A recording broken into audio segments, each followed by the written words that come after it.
네, 이번 시간에는 AI, 인공지능과 기계학습, 그 다음에 딥러닝 이런 부분들에 대해서 배우겠습니다.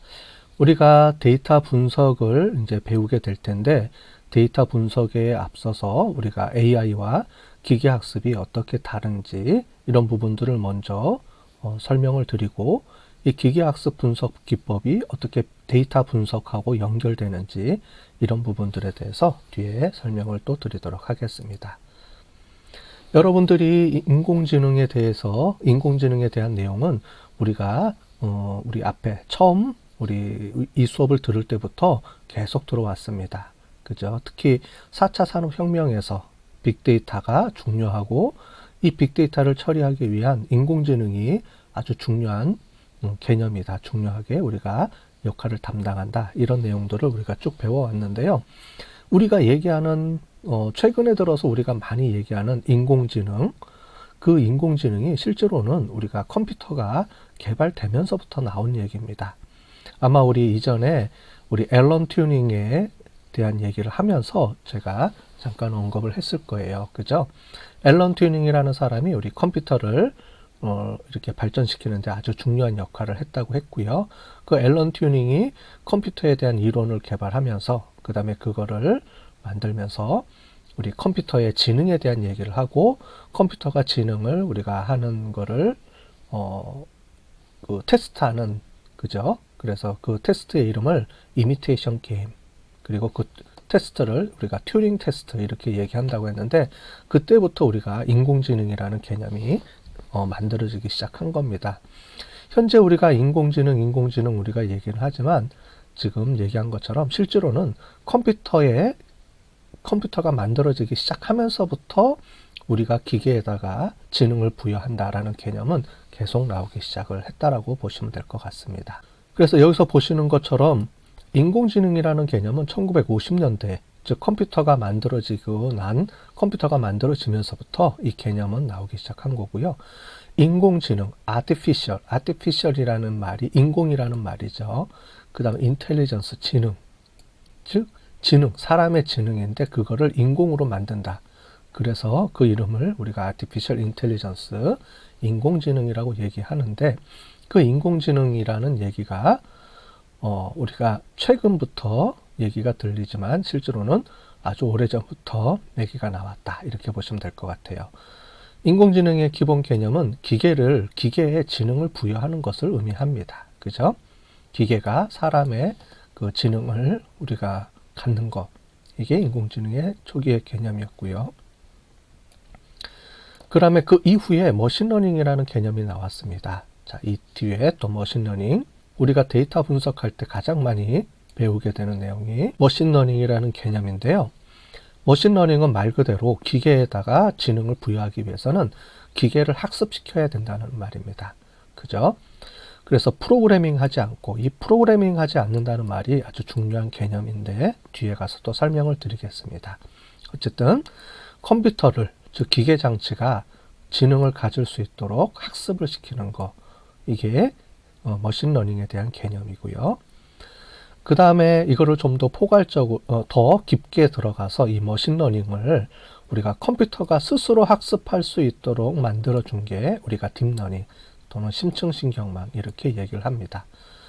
자, 기계에 지능을 부여하는 거를 큰 의미로 우리가 큰 틀에서 우리가 얘기를 할 게 artificial intelligence. 그래서 artificial intelligence는 이 내용을 다 포함을 하고 있습니다. 큰 개념의 artificial intelligence고요. 그 기계에다가 컴퓨터에다가 지능을 부여하는 방법들을 찾는 과정에서 우리가 컴퓨터가 학습할 수 있도록 사람이 컴퓨터를 학습시키는 그런 과정을 만들어냈는데 그런 과정을 우리가 머신러닝이라고 부르고요. 그래서 큰 틀에서 artificial intelligence 안에 머신러닝이라는 개념이 이렇게 들어갑니다. 이런 머신러닝, 즉 컴퓨터에다가 학습을 시키는 방법을 우리가 사람이 컴퓨터를 학습을 시켰는데 지금은 이제 스스로 학습할 수 있도록 만들어주는 거예요. 즉 컴퓨터가 스스로 학습할 수 있도록. 그래서 사람이 이제 관여하지 않고 컴퓨터 스스로가 학습할 수 있는 수준까지 이렇게 올라왔습니다. 그러니까 점점 발전을 하는 거죠. 그런 개념을 우리가 딥러닝이라고 부르고요. 여러분들이 요즘 얘기하는 인공지능은 이 딥러닝을 의미합니다. 요즘 얘기하는 인공지능이라고 하는 거는 우리가 딥러닝을 의미한다. 이렇게 보시면 될 것 같아요. 자, 인공지능의 역사입니다. 자, 인공지능의 역사인데 여러 가지 탄생의 배경을 만들어 왔죠. 그래서 AI의 탄생을 보시면 우리가 1930년도에 기계라는 개념, 그 다음에 그거보다는 우리가 앨런 튜닝이 이제 그 기계에 대한 개념을 만들고 그 기계의 이미테이션 게임, 그 다음에 앨런 튜닝 테스트 이런 걸 만들면서 이제 컴퓨터의 지능에 대한 개념이 나오기 시작을 하고, 그 다음에 1956년도에 다트머스 컨퍼런스에서 처음으로 인공지능이라는 말을 만들기 시작을 해서 인공지능이 시작됐다. 이렇게 얘기를 합니다. 그러면서 점점 1950년대 컴퓨터가 만들어지고 컴퓨터한테 인공지능을 부여할 만큼 그렇게 컴퓨터가 컴퓨터에 할 일이 많이 생겼다. 이러면서 우리가 컴퓨터에 대한 관심이 엄청 높아지고 인공지능에 대한 관심이 높아졌지만 컴퓨터가 갖는 한계가 있습니다. 그거를 우리가 모라백의 역설 또는 상식의 저주라고 하는데 이런 부분들을 뒤에서 조금 이따 설명을 드릴게요. 이런 걸 통해서 우리가 그때 당시에 컴퓨터에 여러 가지 한계가 있죠. 지금보다 컴퓨터가 지금 70년 전이니까 컴퓨터의 성능이 그렇게 좋지는 않았겠죠. 그런 성능에서 우리가 인공지능을 우리가 다루고 지금 현재 생각하는 인공지능을 우리가 생각하기는 어려웠겠죠. 그러면서 인공지능은 컴퓨터는 한계가 있을 거다라고 해서 인공지능에 대한 관심이 식었다가 1980년도에 우리가 전문가 시스템이라는 게 나오면서 다시 또 우리가 그 인공지능에 대한 관심이 높아지기 시작합니다. 전문가 시스템이 뭔지 이따가 또 설명을 드리도록 하겠습니다. 전문가 시스템, 그 다음에 신경망 연구라고 하는데 이 신경망 연구가 현재 우리가 알고 있는 인공신경망, 즉 AI의 시발점이 됐다라고 보시면 될 것 같아요. 지금 사용하는 딥러닝, 인공지능을 딥러닝이라고 얘기를 했는데 이 딥러닝의 그 기본 구조를 우리가 만든 게 이 신경망 연구였거든요.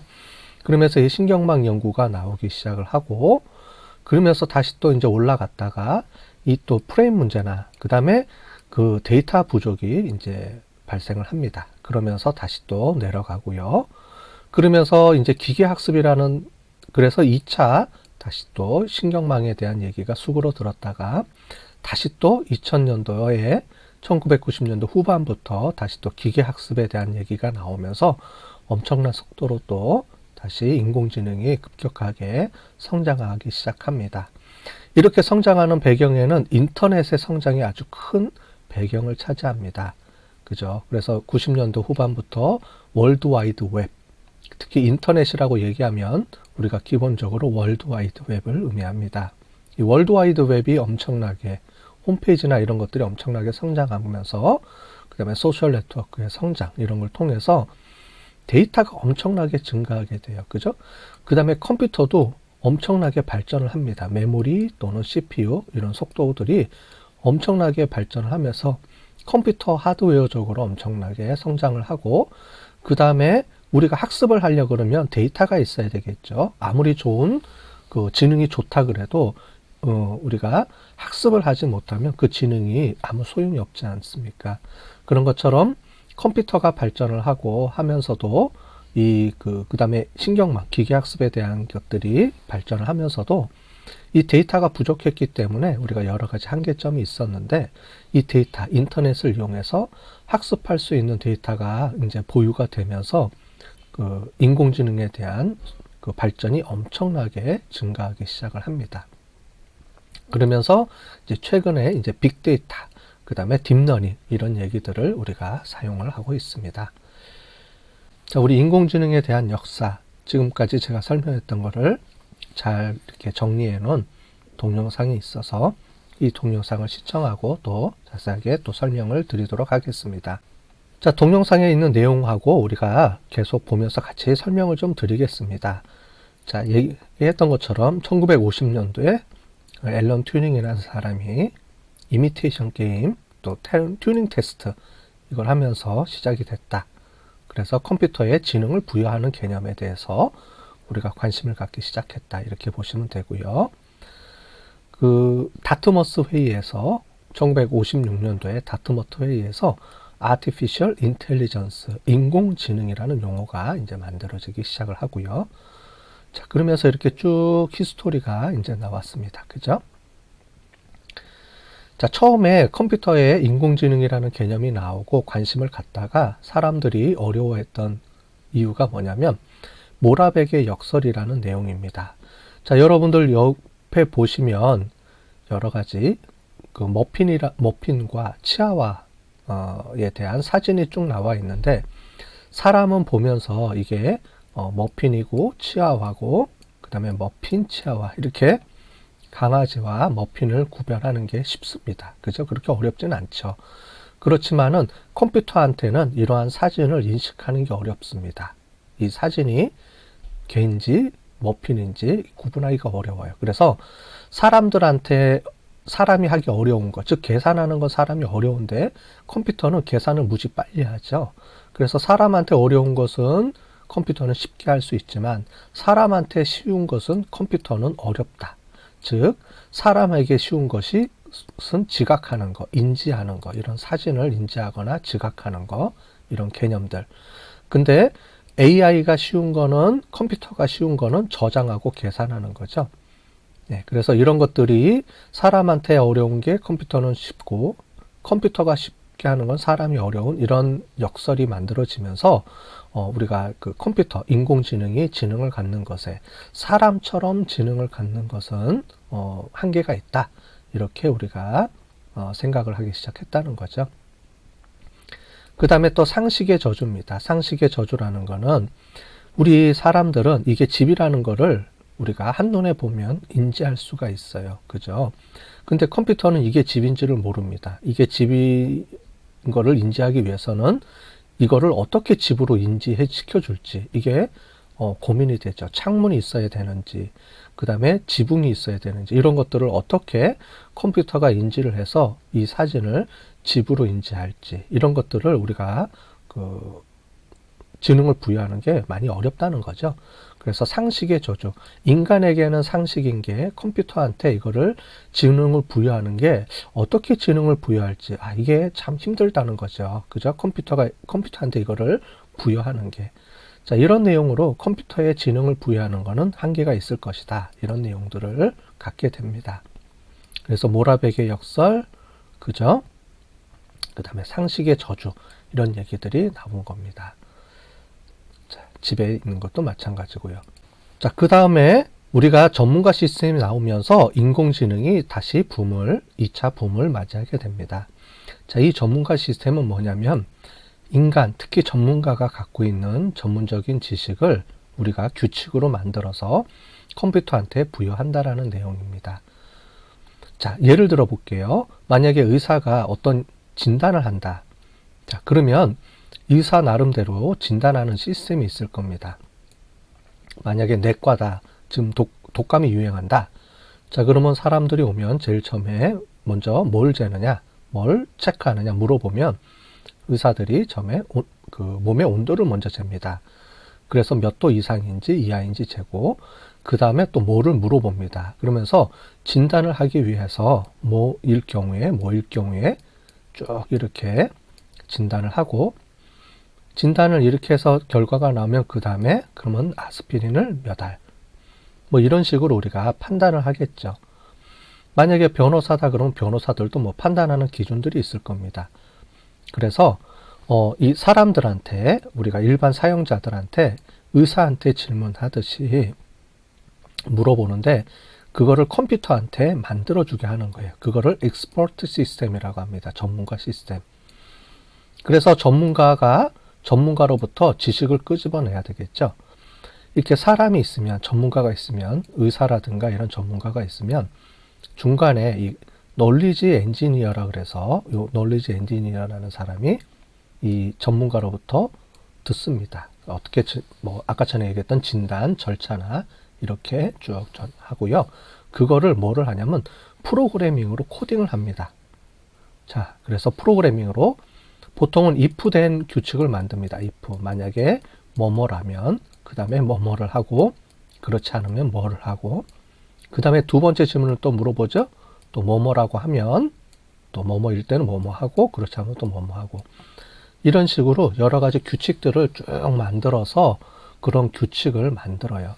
그걸 우리가 규칙, 룰 엔진이라고 얘기를 합니다. 그리고 그 사람들이 만들어 놓은 거를 knowledge base라고 얘기를 해요. 그래서 이런 것들을 쭉 만들어 놓고 그거를 이용을 해서 사람들이 이제 물어보면 여기서부터 지식 엔진 만들어 놓은 거로부터 해답을 찾아서 전달해 주는 겁니다. 이해되셨죠? 그래서 결국은 이제 전문가들로부터 지식을 우리가 추출을 해야 됩니다.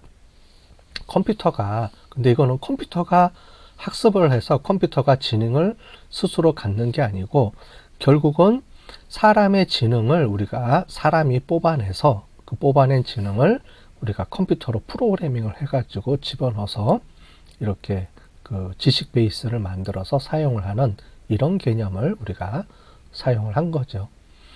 이것도 뭐 지능의 일종이라고 볼 수가 있겠죠. 그죠? 지능의 일종으로 컴퓨터. 근데 컴퓨터가 하는 거는 사람이 만들어 놓은 프로그래밍 코드에 의해서 결국은 작동을 하는 거죠. 그래서 전문가가 컴퓨터 엔지니어한테 지식을 전수해주고 그 지식을 컴퓨터한테 프로그램 코드로 만들어서 넣어놓습니다. 자, 그러면 이것도 우리가 지능이라고 볼 수 있을까요? 라고 하는데 이때 당시에는 이렇게 지능을 구현할 수밖에 없었던 거죠. 자, 그래서 전문가 시스템, 전문가의 지식을 사람이 만들어서 프로그램으로 코드를 만들어서 우리가 직접 집어넣는다. 그래서 컴퓨터의 지능을 사람이 그냥 코딩해서 집어넣습니다. 그래서 이렇게 커다란 데이터베이스, 지식 널리지를 구축을 하고 그렇게 하게 되면 특정 분야 전문가가 된다. 이런 얘기인데 이런 것들도 처음에는 이제 사람들한테 컴퓨터가 이렇게 지능을 가질 수 있구나. 그래서 AI에 대한 관심이 늘어나다가 결국은 한계에 부딪히게 되는 거죠. 그럼 컴퓨터한테 문제가 닥치는 게 이제 프레임 문제라는 내용이 있습니다. 프레임 문제라는 거는 뭐냐면 컴퓨터는 인간은 자기가 그 관심 있는 부분에 포커스를 맞춰서 이렇게 하죠.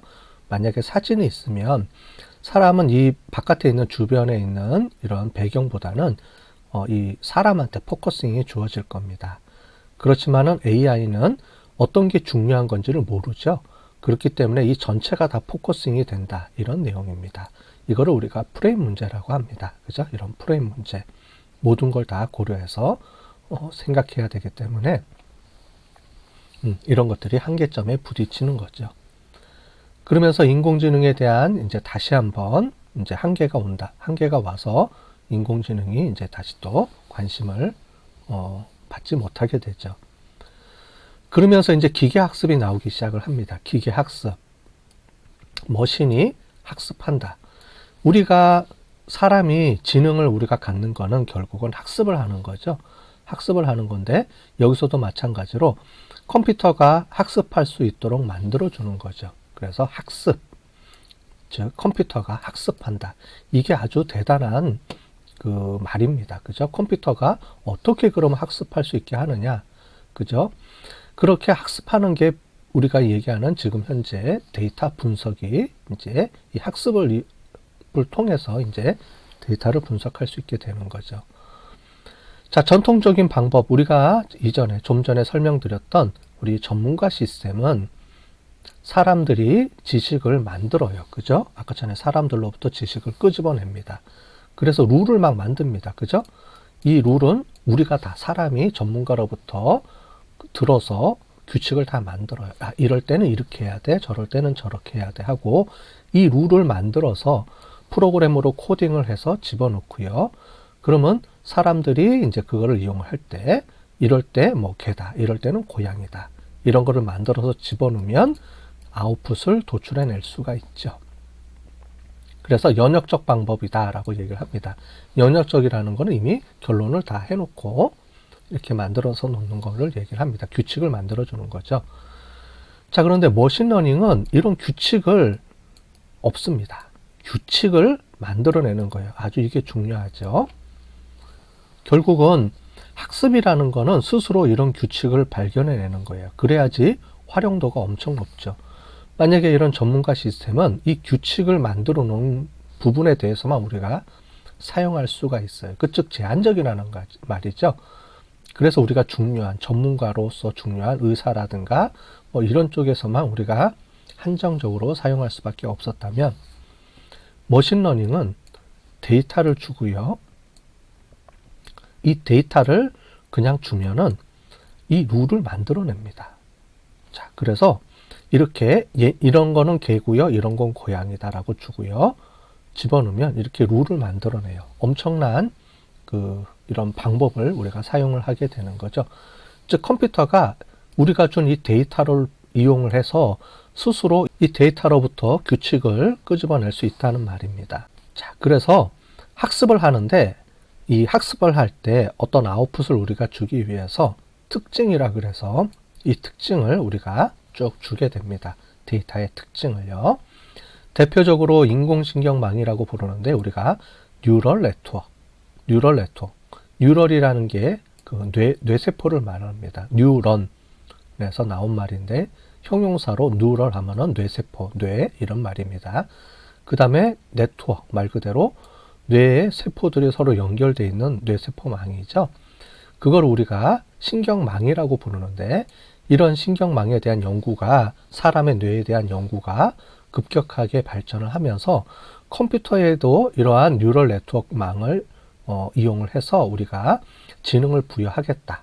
그래서 Artificial Intelligence, 그래서 AI, 인공지능. 근데 여기서는 지금 Artificial Neural Network, 그래서 인공신경망 이렇게 얘기를 합니다.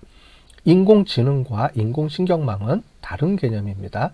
물론 인공지능이라는 말 안에 인공신경망이 들어가 있습니다. 그래서 artificial, 인공으로 만든 사람의 그 신경망을 의미합니다. 사람의 신경망을 인공으로 만든 것처럼 이렇게 표현을 하는데 지금 보시는 것처럼 이런 모양으로 되어 있습니다. 이 각각이 뉴런이라고 부르는 건데 이런 각각의 뉴런 뇌세포들, 뇌세포처럼 이렇게 노드들이 이렇게 들어가죠.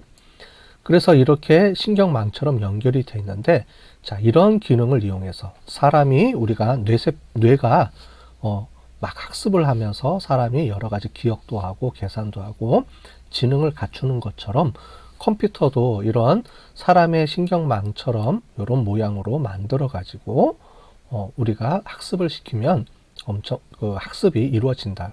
규칙을 찾아낼 수 있다. 이렇게 우리가 얘기를 합니다.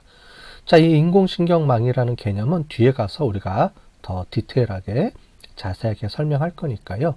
오늘은 이 정도 수준에서만 제가 설명을 드리도록 하겠습니다. 자, 그래서 이런 인공신경망을 이용을 해서 기계학습을 이런 인공신경망을 이용해서 기계가 학습할 수 있도록 한다. 이런 말입니다. 그래서 기계학습에 우리가 할 수 있는 다양한 방법들이 있는데 그 중에서 가장 대표적으로 우리가 쓰는 게 바로 이 인공신경망, Artificial Neural Network, ANN입니다. AI가 아니고 AI 안에서 있는 하나의 종류 ANN이고요. 이 ANN, Artificial Neural Network를 우리가 더 깊게 확장시켜 놓은 게 이제 딥러닝에 대한 개념이에요. 딥러닝을 또 설명을 드리도록 하겠습니다. 자, 이 기계학습이 엄청나게 성장을 하고요. 기계학습은 이제 데이터로부터 새로운 지식을 끄집어낸다. 자, 이런 얘기입니다. 그러면서 2011년도에 우리가 IBM 왓슨이라는 기계학습을 이용해서 만든 이 인공지능 기계가 100만 달러가 넘는 상금을 획득했다는 거죠.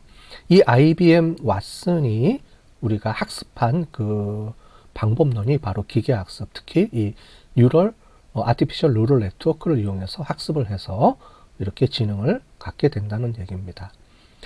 자, 그 다음에 이제 2016년도에 알파고가 등장을 하면서 사람들이 엄청나게 이 인공지능에 대해서 우리가 관심을 갖기 시작을 했죠. 자, 이런 인공신경망은 또 다른 개념입니다.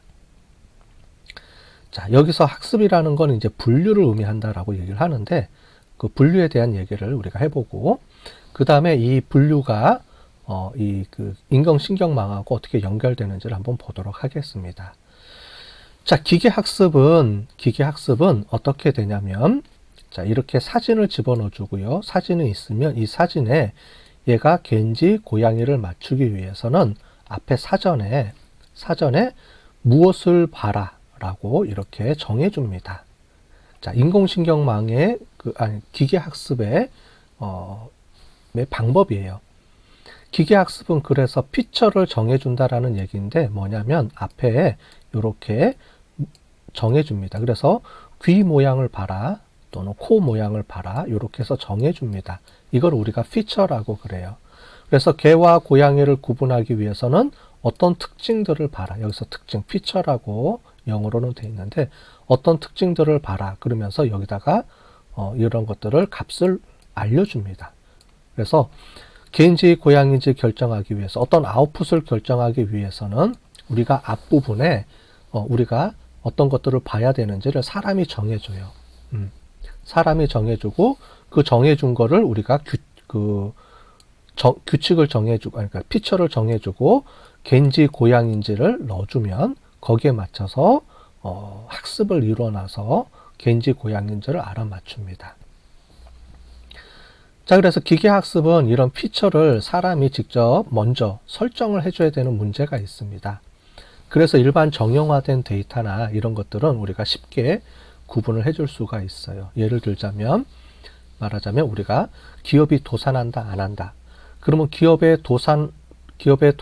기업이 망할지 안 망할지를 우리가 알기 위해서는 그 기업에 우리가 이미 경험적으로 알고 있듯이 기업의 매출액이 얼마가 되느냐, 그 다음에 기업의 그 종업원이 몇 명이나 되느냐, 뭐 이런 것들에 대해서 그 기업의 도산에 중요한 영향을 미치는 피처들, 그 속성값들이라고 하는데 그 특징들을 사람들이 우리가 학습을 시킬 때 이미 알려줍니다. 컴퓨터가 학습할 수 있도록 어떤 특징들이 중요한 건지를 이렇게 정해주고 그 정해준 데이터를 넣어주면 그 다음에 우리가 도산한다 안 한다를 알아맞힐 수가 있어요.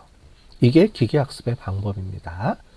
그래서 기계학습은 데이터를 넣어주고 결과를 알아맞힐 수 있도록 학습은 하지만 중요한 거는 학습을 하기 위해서 중요한 어떤 변수들을 집어넣어야 되는지를 이거를 피처 또는 특징이라고 하는데 그런 특징들을 사람이 일단은 정해줘야 되는 한계점들이 있어요. 자, 그런데 이미지, 텍스트, 소리 이런 것들은 특징이 있을 수가 없잖아요. 이미지. 자, 여기 보면 개랑 고양이의 이미지가 있는데 이 개랑 고양이라는 이미지를 통해서 이걸 구분하기 위해서 어떤 특징을 넣어줘야 될까요? 둘 다 귀가 있죠. 물론 모양이 조금 다르긴 한데 그 모양이 다르다는 것을 어떻게 그 표현을 해서 어떤 값을 집어넣어야 될까요? 애매하죠. 맞추기가 어렵습니다.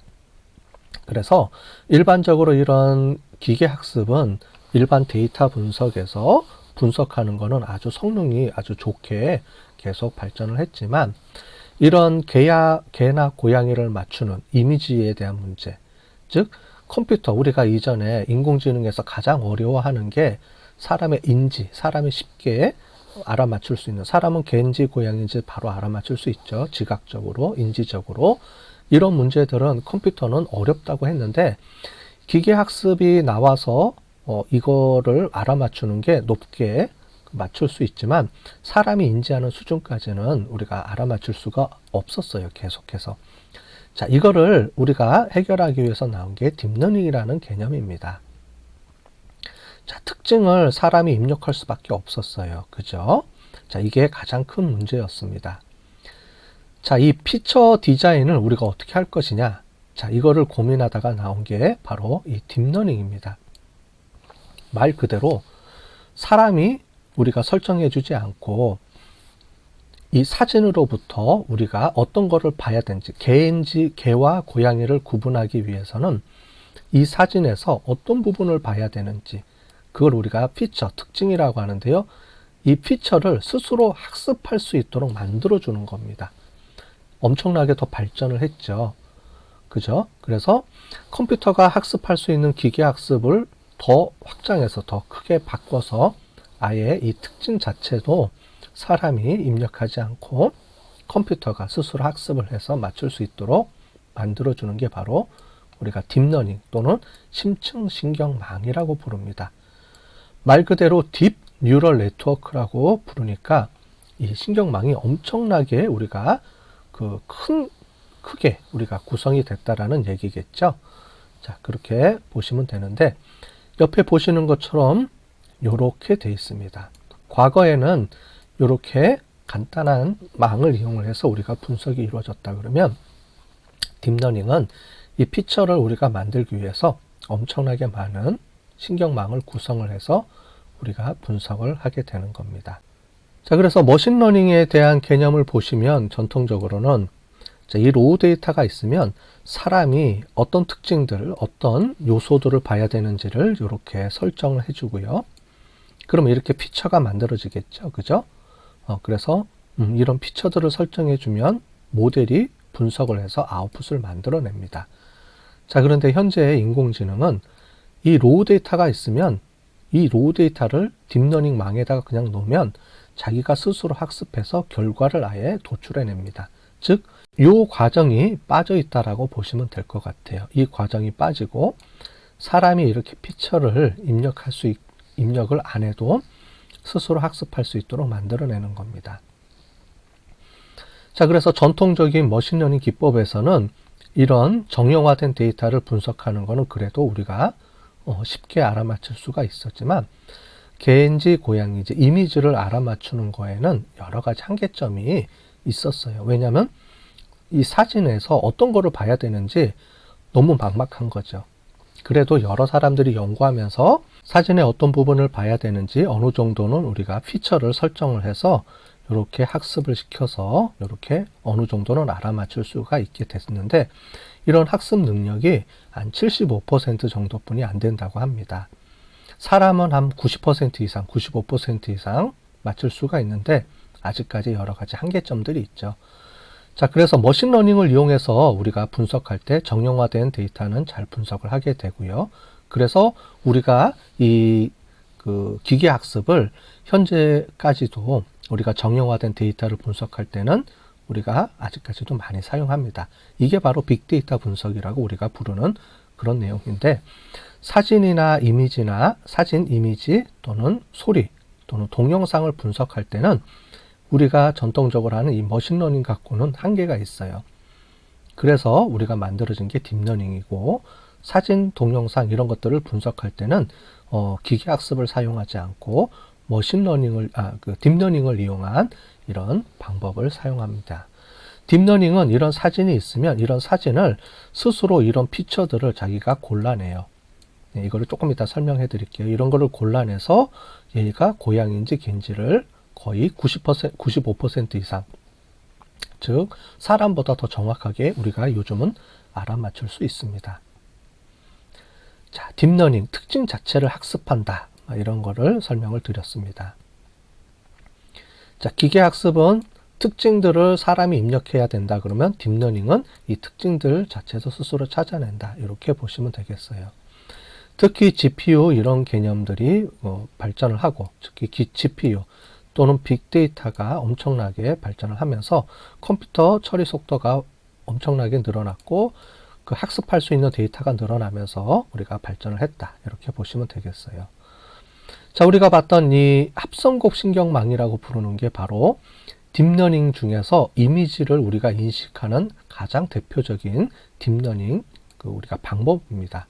컨볼루셔널 뉴럴 네트워크. 뉴럴 네트워크는 우리 이미 설명을 드렸죠. 기계 학습에서 우리가 사용했던 게 신경망, 그죠? 신경망인데 우리가 앞에서는 아티피셜 신경망이라고만 불렀고 여기서는 컨볼루셔널이라는 개념을 이용을 해서 우리가 엄청 복잡한 밑에 보시면 이 엄청 복잡한 신경망을 이용해서 사진을 분석할 수 있습니다.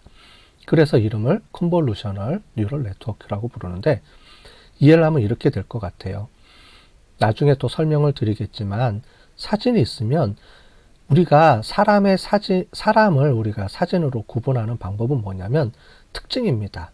무슨 특징이냐면 눈이 동그란 눈이냐 약간 찢어졌느냐, 코가 오똑하냐 아니면 코가 약간 좀 휘었느냐, 입술에 입꼬리가 처졌는지 이런 거를 보게 되죠. 그죠?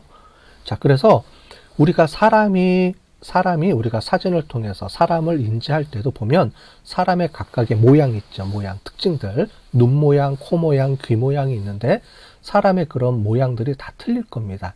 자, 그거를 페이스 피처라고 한다면 이 눈 모양든 코 모양이든 사람의 눈썹 모양 이런 것들이 다 틀릴 건데 이런 것들을 스스로 학습을 해서 컴퓨터가 딥러닝이 이 사진을 보고 사람들이 의 모양, 얼굴 모양을 형성하는 이런 페이스 피처들을 스스로 찾아내요. 대단하죠. 그죠? 이렇게 찾아냅니다. 그래서 이렇게 피처를 찾아내서 우리가 사진을 인지하는데 이런 피처들은 또 뭘로 이루어졌냐면 이 각각의 선과 점으로 이루어졌어요. 그래서 결국은 그 앞에 단계에서는 뭐를 하냐면 눈 모양이면 사람의 눈이 이렇게 형성이 되겠죠. 그런 것처럼 이 각각의 꺾인 선, 뭐 이런 직선, 점 이런 것들을 이런 피처들을 이렇게 뽑아내고요. 이걸로 인해서 우리가 눈을 만들어내고 눈썹을 형성하게 되고 코를 형성하는데 사람의 눈썹과 코와 입이 엄청나게 다양하죠. 모든 사람들이 다 다르겠죠. 그렇게 다양한 눈썹과 코들이 만들어지고 그것들을 또 조합해서 얼굴로 우리가 만들어내는 거예요. 그러면 이 각 사람의 특징들, 처음에 이런 특징들이 이런 식으로 컴퓨터가 인지를 하는 거죠. 그래서 컴퓨터는 이러한 사진을 통해서 이러한 특징들을 스스로 발견을 해내는 거예요. 이 사진을 통해서. 근데 과거에는 이런 사진들이 많이 없어서 사람의 특징을 구분하는데 한계가 있겠죠. 근데 요즘은 인터넷 시대에는 여러분들이 엄청 많이 사진을 찍어서 페이스북이나 아니면은 여러 곳에다가 인터넷에다가 계속 올려놓죠. 그런 자료들이 다 인공지능을 학습하는 그 학습 데이터로 다 사용이 됩니다. 자, 그래서 이렇게 엄청나게 많은 데이터들이 이제 쌓이게 되면 컴퓨터가 스스로 학습할 수 있는 데이터가 많아지면서 계속 정교하게 되는 거죠. 정교하게 발전을 하면서 이제는 사람의 얼굴 모양 이런 것들을 우리가 거의 정확하게 맞출 수 있는 정도 수준까지 이제 인공지능이 발전을 하게 되는 겁니다. 자, 그러려면 엄청나게 많은 양의 뇌세포들이 있어야 되겠죠. 여기서는 뉴런이라고 하는데 이런 뉴런들이 보통 15,000개, 2만 개 이렇게 쌓여 있어요. 그 전에 우리가 인공신경망이라고 하면 이 뇌세포들이 보통은 한 5개, 10개, 20개 정도 그 정도만 우리가 만들어서 운영을 해도 정형화된 데이터들은 우리가 정확도가 높은 우리가 수준까지 우리가 데이터를 분석해낼 수가 있습니다. 그런 높게. 그런데 이미지나 이런 걸 하려고 그러면 그 정도 수준에서는 우리가 해결이 안 돼요. 즉 이런 피처들을 우리가 스스로 학습하기 위해서는 이런 과정들에서 엄청나게 많은 양의 그 뉴런이 사용이 돼야 됩니다. 그래야지만 이런 피처들을 스스로 골라낼 수가 있겠죠. 자, 딥러닝, 합성곡 신경망, 특히 여기서는 사진을 예로 들었는데 딥러닝의 중요한 핵심 개념은 바로 이런 피처들을 스스로 학습할 수 있는 수준까지 우리가 확장해서 개발됐다. 이게 바로 대단한 그 발전이 되겠죠. 여러분들이 우리가 얘기하는 딥러닝은 인공지능은 바로 이 수준을 의미합니다. 자, 중요한 성공 요소 이런 것들이 있었고 이러한 딥러닝 역사 중에서 가장 중요한 역할을 했던 게 바로 이 제프리 힌튼이라는 분이 그 2012년도 이미지넷에서 이 바로 좀 전에 설명드렸던 이 컨볼루셔널 뉴럴 네트워크의 개념을 이용을 해서 우리가 이미지를 우리가 정확도를 높였는데 보시는 것처럼 그 전까지는 한 74%, 75%를 맞추고 에러율이 26%라면 이때 얼마나 높였냐면 85%까지 높였어요. 인간의 에러율은 한 5.5%라고 하니까 실제로는 한 94%그 정도 되겠죠, 정확도가. 근데 2014년도에는 구글이 이거를 이용을 해서 확산을 해서 6.65%까지 에러율을 이제 낮췄고요. MS는 3.56%까지 에러율을 낮췄습니다. 그죠? 엄청나게 우리가 에러율을 낮춰서 지금 현재 우리가 쓰는 이 바로 딥러닝, 즉 인공지능을 지금 이제 우리가 사용을 하고 있는 겁니다. 자, 제프리 힌튼의 그 슈퍼비전, 그죠? 이 슈퍼비전이라는 이름으로 해서 나온 그 방법론인데, 실제로는 이제 우리가 봤던 이 그 CNN 모델이라고 보시면 될 것 같아요. 자, 슈퍼비전이 뭐 이렇게 됐다라고 나오고요. 구글 이 정도 나왔다. 그 다음에 이렇게 나왔다라는 거를 볼 수 있습니다. 자, 그래서 전체적으로 보면 우리가 지금까지 배운 것처럼 인공지능은 큰 의미로 컴퓨터한테 지능을 부여하는 그런 개념이 인공지능이고요. 인공지능 안에는 전문가 시스템이라든가 그 머신러닝이라든가 딥러닝 이런 것들 포괄적으로 우리가 인공지능이라고 하고요. 그 인공지능에 우리가 한 방편으로서 기계한테 학습 기능을 부여해서 기계를 학습시켜서 우리가 규칙을 만들어낸다. 여기서의 규칙은 결국은 우리가 얘기하는 지능이 되겠죠. 이런 규칙, 지능을 스스로 학습하게끔 만든다. 그런 개념으로 나온 게 바로 머신러닝이고요. 그 다음에 여기서 더 나아가서 한 단계 더 나아가서 그 컴퓨터가 스스로 피처까지도 생산해낼 수 있도록 피처도 스스로 학습할 수 있는, 지금 우리가 사람이 생각하는 완전한 지능이 있죠. 사람은 우리가 스스로 그런 그 피처까지 생각하고 학습할 수 있는 수준까지 도달하잖아요. 그런 것처럼 우리가 발전을 해서 나온 게 바로 딥러닝의 개념입니다. 그래서 요즘 얘기하는 인공지능은 이런 단계를 거쳐서 요 부분을 우리가 얘기하고 있는 거다. 이렇게 이해를 하시면 되겠고요. 이 딥러닝까지 우리가 분석을 할 때 사용을 안 해도 됩니다. 이미지라든가 소리라든가 또는 우리가 자동화라든가 이 딥러닝을 이용해서 분석할 수 있는 그 분야가 있지만, 우리가 빅데이터 분석이라고 하면 전통적으로 여러분들이 기업에서 이제 들어가서 기업에서 사용하는 데이터 분석은 딥러닝까지 안 하고요. 기본적으로는 다 머신러닝을 이용한 데이터 분석입니다. 자, 그래서 이 머신러닝, 기계학습이 데이터 분석이 어떻게 활용이 되는지, 이 다음부터 이후에 우리 빅데이터 분석에 대한 방법론들에 대해서 이제 설명을 드리도록 하겠습니다.